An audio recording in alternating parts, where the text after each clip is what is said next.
তো আমার কাছে এখানে এই কয়েনটা আছে, ঠিক আছে? আমি পিছন দিকে ঘুরবো, আপনি ভলেন্টিয়ার হবেন, ঠিক আছে? যেটা করতে হবে, হাত দুটোকে আপনি পিছনে নিয়ে যাবেন, নিয়ে গিয়ে এই হাত থেকে এই হাতে অথবা এই হাত থেকে এই হাতে যতবার খুশি আপনি হাত সোয়াপ করবেন, ঠিক আছে?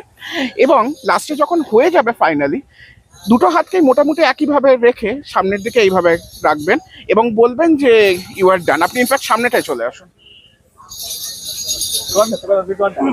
আপনি চলে আসুন না, ডোন্ট ফিল শাই, ঠিক আছে? আমি পিছন দিকে ঘুরছি, আপনি হাত দুটোকে পিছনে নিয়ে যান যাতে আমার পক্ষে বোঝানো সম্ভব হয়, এবং তারপরে যতবার খুশি আপনি সোয়াপ করুন হাত। করেছেন?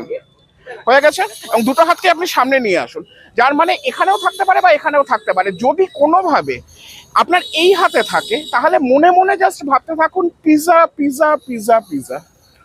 আবার যদি কখন কোনোভাবে এই হাতে থাকে তাহলে মনে মনে ভাবতে থাকুন কোক কোক কোক কোক, মানে Coca Cola Coca Cola Coca Cola Coca Cola, ঠিক আছে? মুখে কিছু বলবেন না, কনসেন্ট্রেট করুন। আপনি এখন এই মুহূর্তে মনে মনে বলছেন পিৎজা পিৎজা পিৎজা পিৎজা। তার কারণ হচ্ছে আপনি কয়েনটা ধরে আছেন এই হাতে, এই হাতে কিন্তু আপনি কয়েনটি ধরে নেই, এই হাতটি ব্ল্যাঙ্ক। আপনি সবাইকে দেখিয়েও দিন।